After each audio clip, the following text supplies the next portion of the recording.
السلام عليكم ورحمة الله تعالى وبركاته. فيديو جديد وفكرة جديدة كيف ما تعودتوا عليا دائما في قناة مطبخ الشاف فاطمة الزهراء. كيف ما كتشوفوا معايا اليوم جيتكم بحلة جديدة وبعجينة سحرية اللي هي رائعة وكثر من رائعة.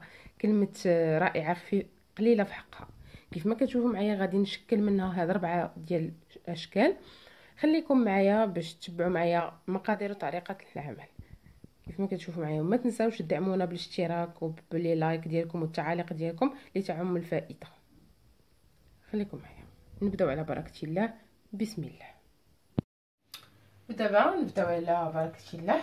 اللي غنحتاج لهاد العجين السحريه هادي غادي نحتاج واحد الكيلو ديال الدقيق الابيض او الفورص. غادي نحتاج لواحد 250 غرام ديال الفينو، واحد 30 غرام ديال الحليب المجفف، واحد 2 معالق كبار ديال السنيده، وواحد 2 معالق ديال الخميره الفوريه، وواحد كاس لاروب ما بين زبده وزيت يعني يكونوا دايبين، ومليحه اكيد، والماء يكون دافي للعجينه. انا هنا خديت 700 مليلتر والعجينه على حسب. غادي ندير كلشي هنايا في العجانه. بسم الله.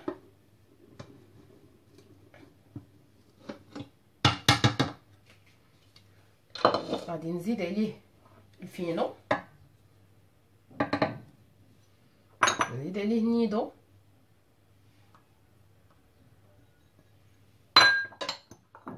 جوج معالق ديال سنيده، الخميره الفوريه،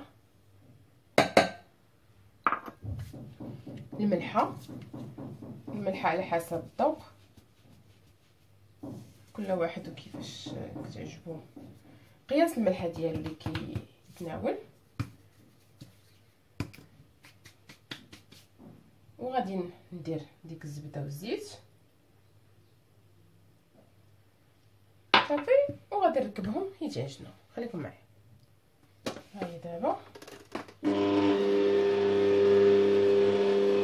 غنديرها دابا بعدا تبدا تخلط واحد شي شويه، عاد نبدا نضيف الماء شويه بشويه.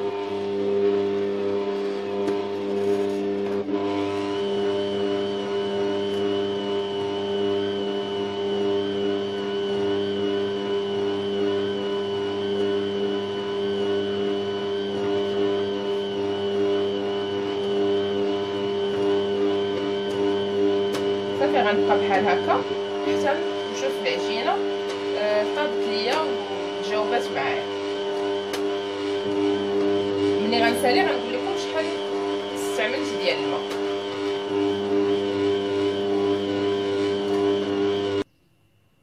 وهي كيف ما كتشوفوا ها هي تدلكات مزيان، كتكون شويه خفيفه.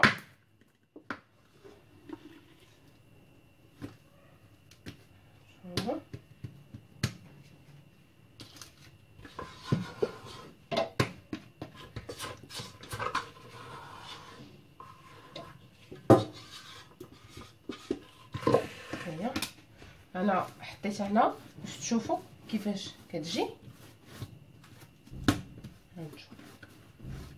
يعني ما كتلصقش بزاف، كتلصق هي واحد شي شويه.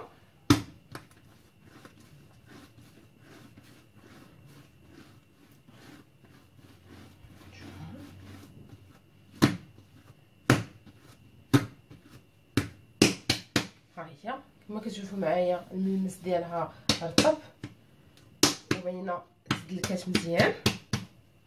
تقريبا الماء بقى ناقص ليا واحد شي شويه، بحال واحد من 700 غرام، بحال نقص 50 غرام 50 مليلتر باردون 50 تقريبا. بحال هزات ليا الماء واحد 650 مليلتر.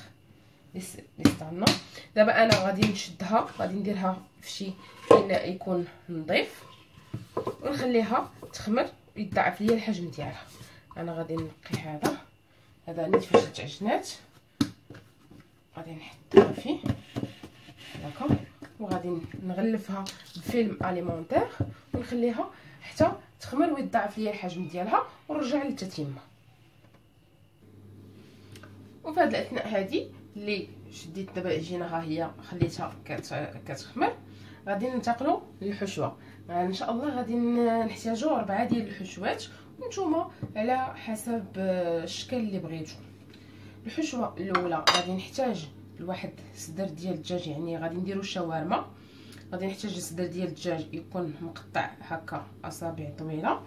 غادي نحتاج معاه واحد المعلقه صغيره ديال العطريه ديال الشاورما، واحد شويه ديال البزار، واحد شويه ديال القزبر معدنوس، معلقه كبيره ديال دانون مسوس، واحد الرويز ديال الثومه، وواحد شويه ديال الاعشاب منسمه، واحد القطيرات ديال الحامض.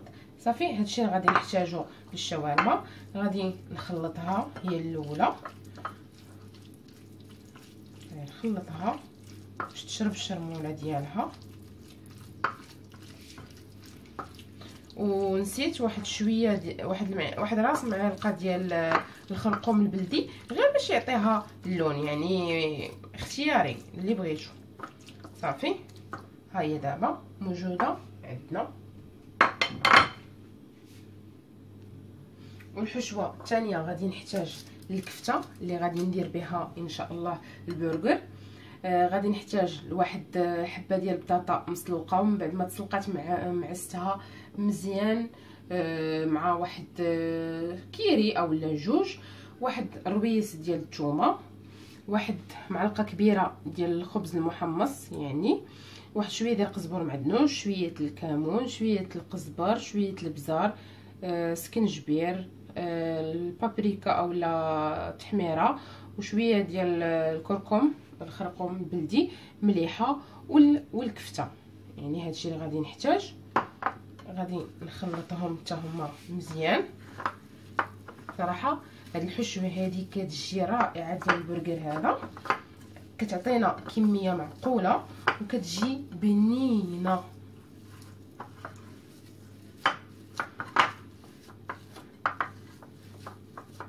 يعني تشوفوا معايا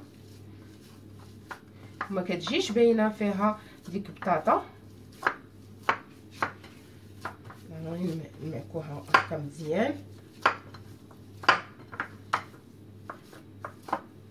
الكفته يعني نتوما اللي بغيتو، انا درت بكري، ولكن نتوما اللي متوفر عندكم تقدروا ديروه. هنا لضيق الوقت هادشي علاش انا وجدت باش غير نوري لكم.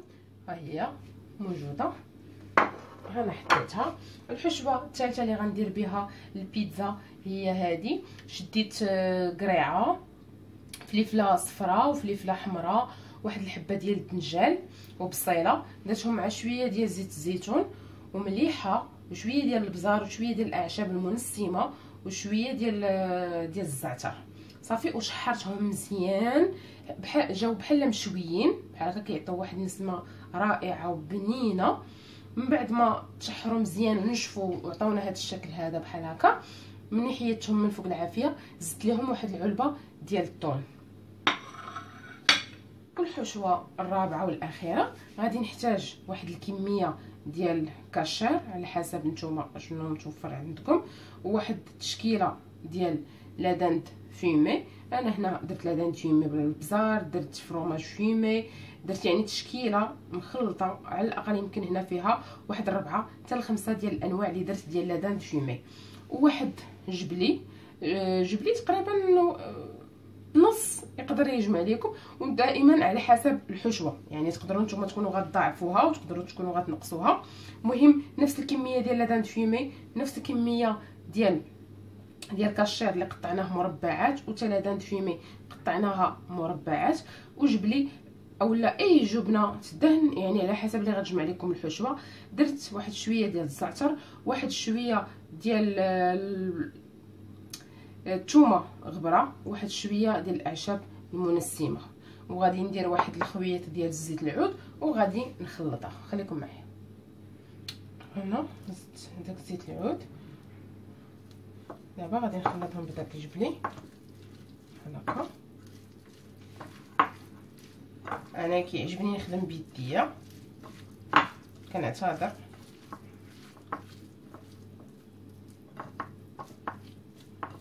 صافي يعني هكا باش كتوصلي جبلي لكل شيء.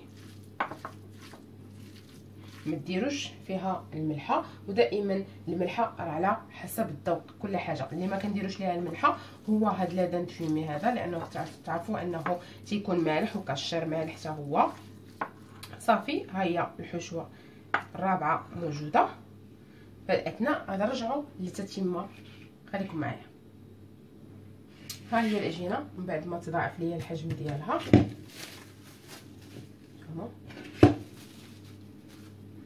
صافي دابا غادي نحطها في السطح العامل. هي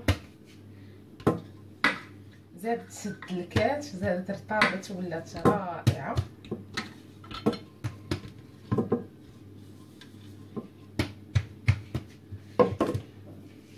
غادي نخويها شويه من الهواء.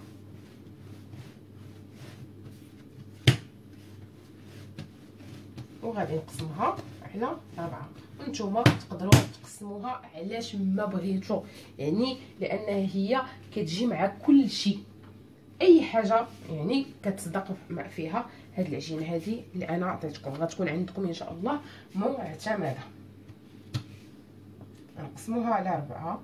المره الاولى نقسموها على 2 تقريبا. واحد غادي نحتاجو هاد العجينه هذه تكون مقسمه بالتساوي على 4. خليكم معايا. ها هي قسمتها دابا على 4. دابا غادي ندير غير هكا صافي، وغادي نخليها ترتاح واحد شويه وننتقلوا ان شاء الله باش نشكلوا.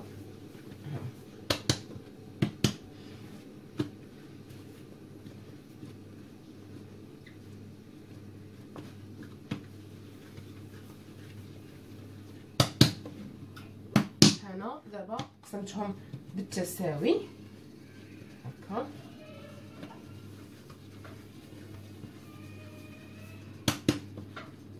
دابا غادي نغطيهم يزيدوا يرتاحوا واحد شويه.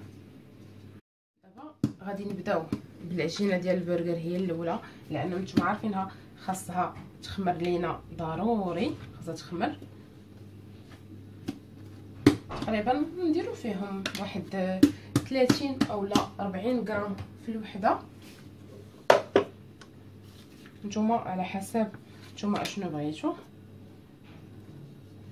تقريبا انا غادي ندير فيهم 50. الله يجعل البركه. اولا نخليهم هكا 60، نديرهم شي شويه كبابرين، ندير 60. وانتوما على حسب نتوما اشنو بغيتو، تقدروا تصغروهم كما تقدروا انكم تكبروهم. صافي غادي نكمل بحال هكا. هما الاولين غادي نصايبهم ونخليهم يخمروا ونرجعوا من جديد ان شاء الله. ها هي دابا من بعد ما كملت العبار ديالي، دابا غادي نشكلهم. تقريبا خرجوا ليا 9 ديال الحبات، يعني معقولين. نجيب صينيه الفرن ونرجع. ودابا نبدا نشكلو فيهم كيما كنقول لكم دائما. انا عندي تشكيله سهله، كنحطو بحال هكا الكره وكنلولبو هكا.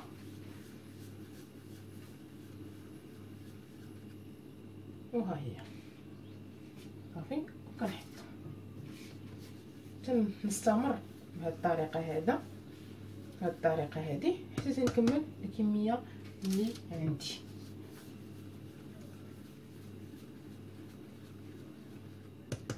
سهله وكتعطينا نتيجه زوينه.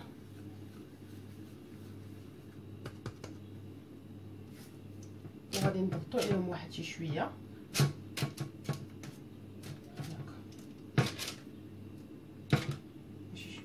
ونكمل بهذه الطريقه هذه حتى نكمل هذه الكميه اللي عندي. هما من بعد ما شكلتهم هما حطيتهم هنا، غادي نغطيهم باش يخمروا عاد باش ننتقل للمرحله الثانيه. ودابا غادي ننتقلوا للعجين الثالث اللي غادي نديروا بهم ان شاء الله شاورما.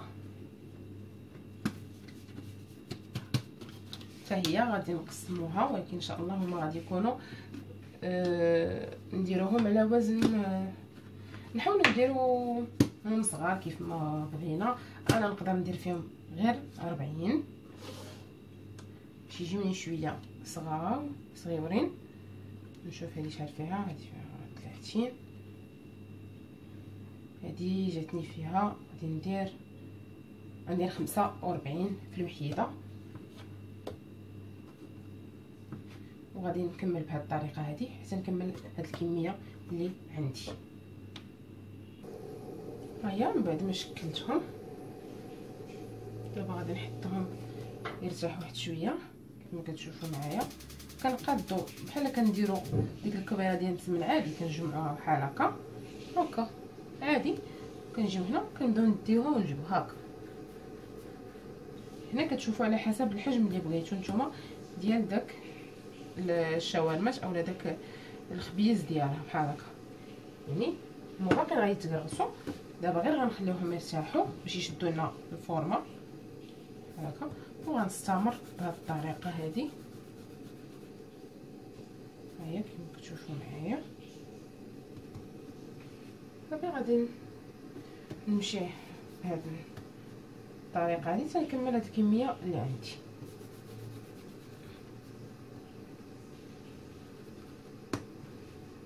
هي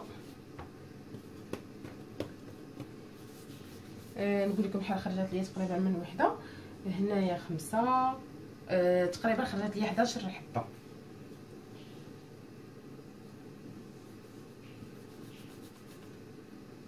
بحال هكا تنكمل هاد الكميه اللي عندي. وبالنسبه لهاد القطعه الثالثه غادي نشكلوها على شكل بيتزا. شويه ديال الدقيق ما نكثروش، يعني غير غنكذبوا شي شويه هكا فقط صافي. غادي نطلقوها.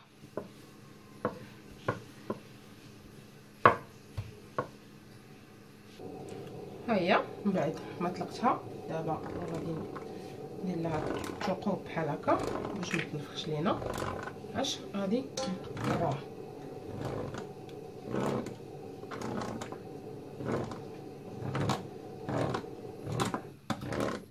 اولا نتوما ديروا غير شوكه وتقبوها كامله صافي. وغادي ناخذ اي قطعه بغيتو نتوما مشينه صافي، وغادي نكمل بهذا الشكل هذا. داك الزوائد اللي غيبقاو لينا غادي نشدوهم نجمعوهم في بلاستيكه ونخليهم حتى يرتاحوا، ونكملوا التشكيله ديال هاد البيتزات ديالنا صافي. ونديرهم في صينيه في الفرن وصافي ونكمل على هذا الشكل.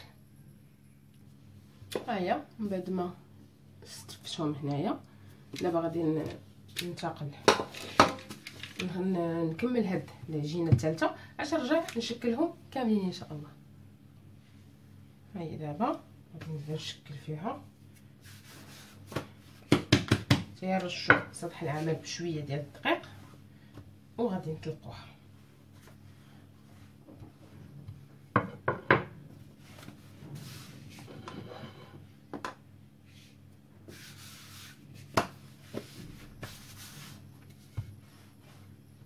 يعني صراحه هاد العجينه هذه رائعه، كلمه رائعه زعما صراحه خفيفه بحقها، لانها كتهنيك من بزاف ديال الحوايج وكتلبي يعني الطلب ديالك. يعني كديري عجينه وحده وكتشكليها كيف ما نتي بغيتي، يعني كتعطيك نتيجه زوينه.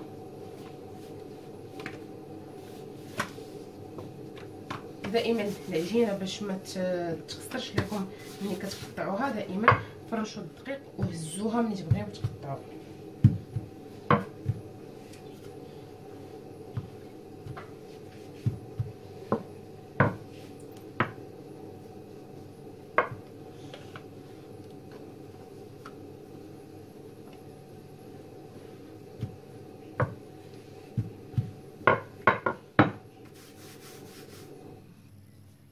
دابا غادي نقطعهم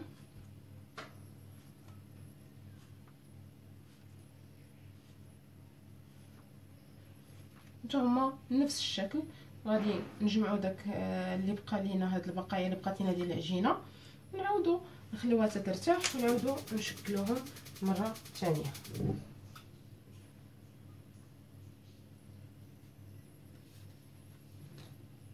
نحيدو الزوائد هذا باش نلويوهم فيلم اليمونتير.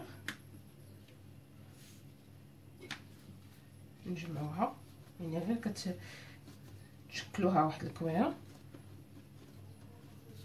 ونلويوها فيلم اليمونتير بحال هادي ديال البيتزا. خليناها باش ترتاح. هاي حطيتها على جنب.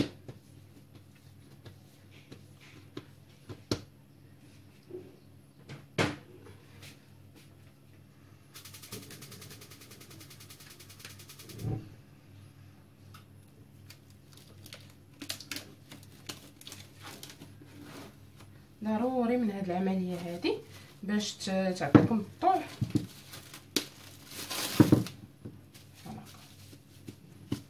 ودابا نمشيو للحشوه. نبداو بالحشوه ديال هاد الجوسون هما الاولين. نجيبو هاد لادان فيمي،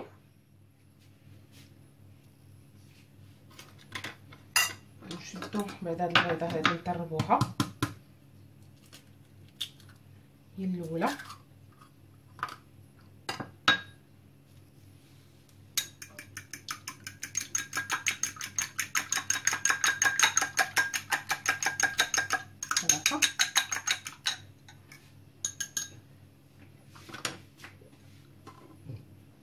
ودابا غادي نخويو النص ديال هاد البيضه هادي، غنخويوه في الكفته، والنص الاخر غادي نسدو به هاد لي جوز.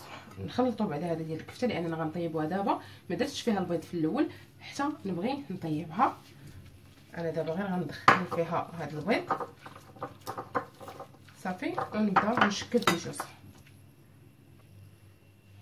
ودابا غنديروا لهم الحشوه ما تكثروهاش بزاف باش ما يطرطقوش لكم هاد لي جوز، يعني غير شويه.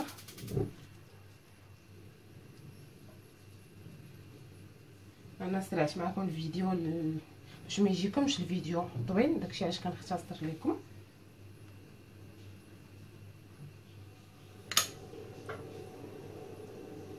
انا عطيتكم هنا مجرد افكار، وانتم اكيد انكم يعني غادي تبدعوا فيهم، وكل واحد وشنو كيعجبو وليداتو وشنو كيعجبو العائله ديالو.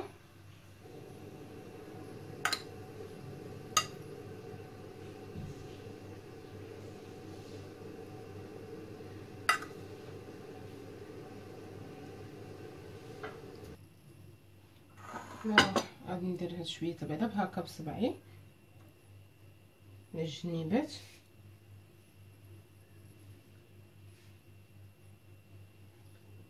ضروري خاصنا نسدوهم مزيان باش ما يترتقوش لينا في الطياب.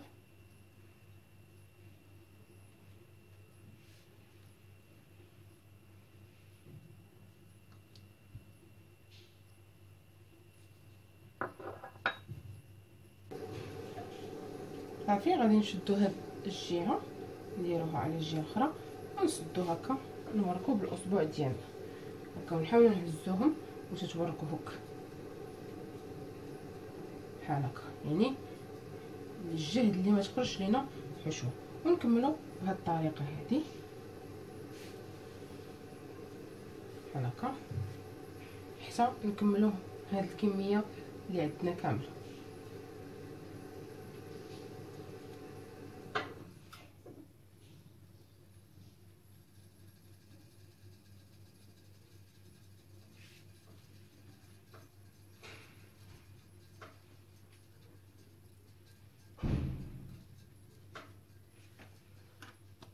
وغادي نحاولوا باش نزيدو نثبتو، غنشدو فرشات ونعاودو نوركو هكا على الجناب هكذا، كنزيدو نثبتو انهم تسدو مزيان صافي ونحطوه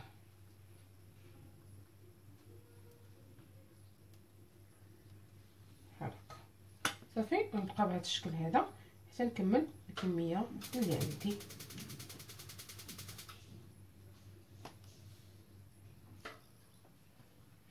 ودابا بعد ما سالينا ندهنهم بواحد شويه ديال البيض هكا في الوجه، وغادي نديرهم في الخبز المحمص.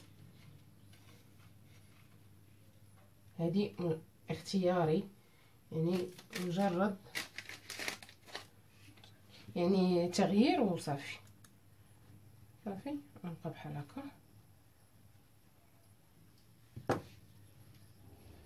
نديرهم.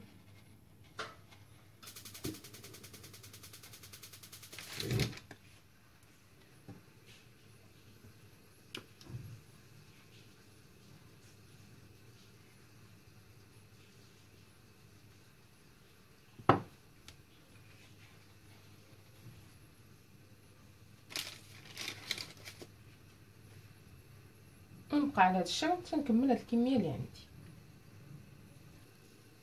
ها هما من بعد ما شكلتهم دابا غادي ندخلهم يطيبوا ونرجع لكم. وهنا من بعد ما خمر ليا البرغر ديالي الخبيزات ديالو غندهنهم بالبيض.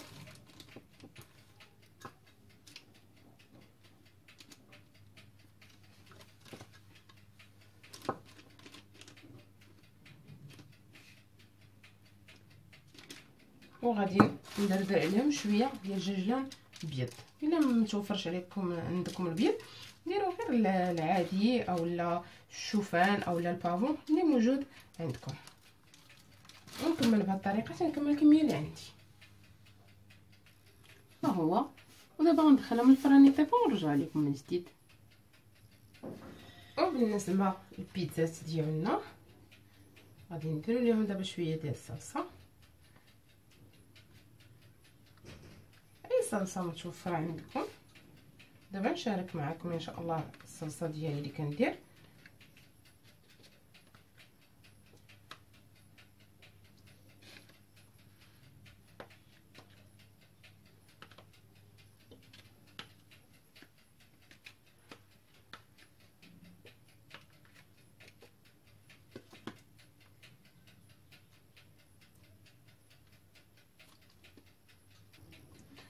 ودابا من بعد ما دهناهم بالصلصه دابا غادي نديرو الحشوه.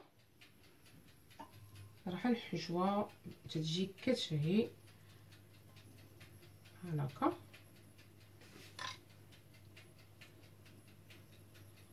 وكنستمر بهذه الطريقه هذه.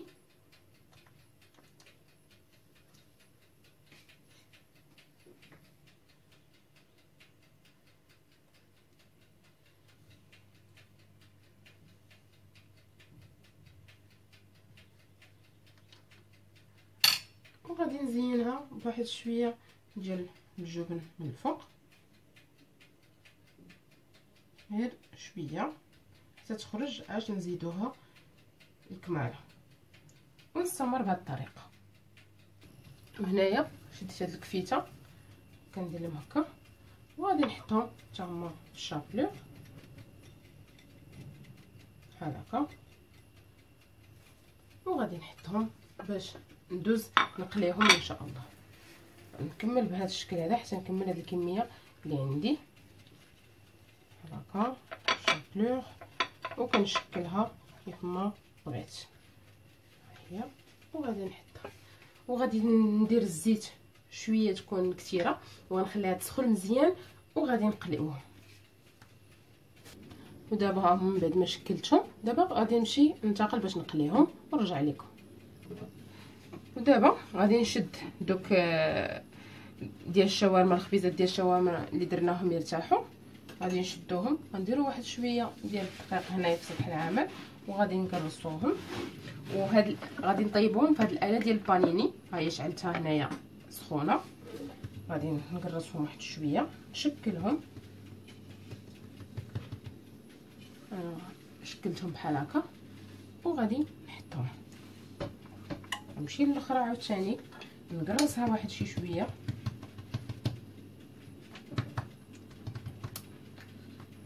ونحطها عاوتاني طيب حدا الاخرى. ونبقى بهذا الشكل هذا. هانتوما معايا نتوما كتشوفوا كيفاش غادي يخرج الشكل ديالهم. وهاد الثالثه وغادي نسد عليهم صافي. وغادي نخليهم حتى نشوفهم انهم طاب. خليكم معايا. ودابا غنحلو عليهم. هانتوما كتشوفوا معايا هما بداو كيتحمروا. نخليهم غير يتوحد اللون ديالهم. اللي بانت لينا مازال نقادوها نبقاو بهذا الشكل هذا حتى يطيبوا كاملين. ودابا ها هما طابوا. غادي نحطوهم ونمشي عاوتاني نشكل هادو اللي بقاو. نمشي هذا شويه ديال الدقيق كمل هذا كنشكلوهم على شكل بحال باغيت صغيور. ونكمل بهذه الطريقه هذه. انا كنسرع باش ما نطولش عليكم الفيديو هذا علاش. خليكم معايا. ودابا هادو الخبيزات باقا كنكمل فيهم هما كيطيبوا. دابا اللي غادي نحتاج باش نشكل هاد البرجر هذا شديتهم قسمته من بعد ما برد غطيته حتى برد باش يساعدني في التشكيله ديالو. قسمته على جوج. جهه غادي ندير فيها هاد الصوص برجر الفوق بحال هكا كما كتشوف معايا. هنايا لتحت غادي ندير الكيتشوب بحال هكا.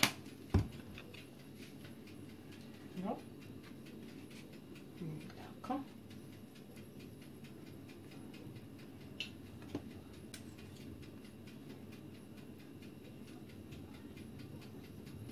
وكل واحد هنايا لي صوص اللي كيبغي اللي يدير. انا كيعجبني الكيتشوب وهاد صوص برجر هادي. هنايا الفوق نديرها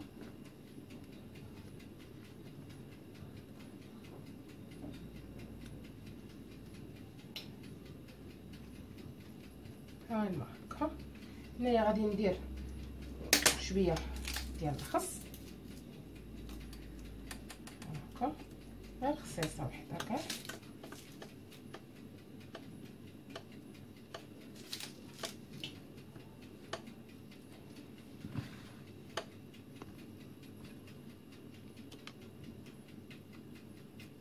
هيا وغادي ندير واحد الدائره ديال المطيشه بحال هكا.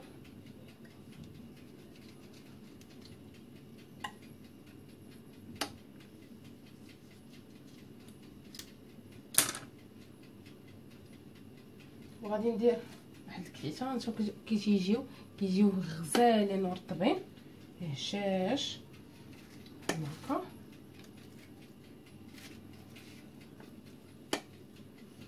وغادي ندير فرماج ديال الساندويتش. هذا شي حاجه ضروريه بحال ما هكا. وغادي نغطي هكا وهو البرجر ديالنا. نعاود معكم واحده اخرى.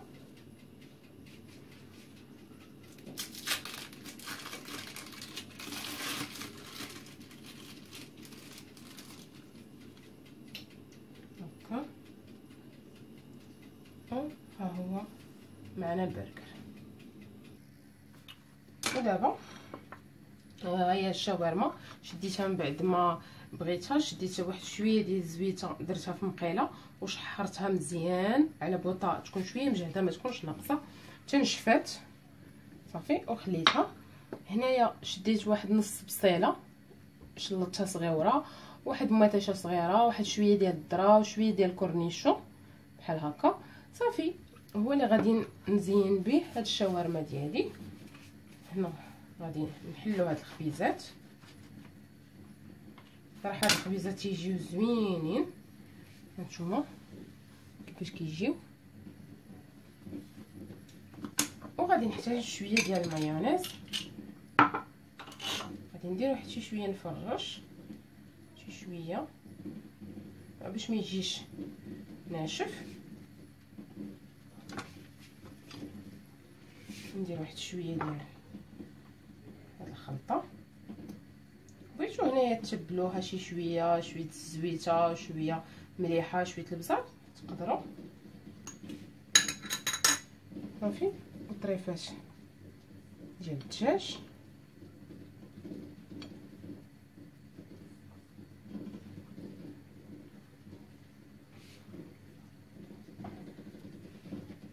واحد الطريف ديال الخس بحال هكا، نزيد واحد الطريف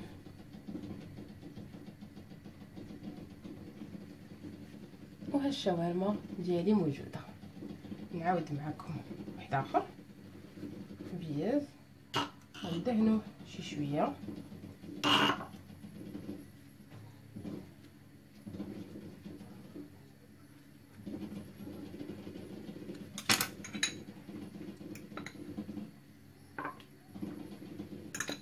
هنا كل واحد يعني على حسب اللي متوفر عنده واللي عنده موجود واللي هو كيبغي واللي كيتعجبو في المكان.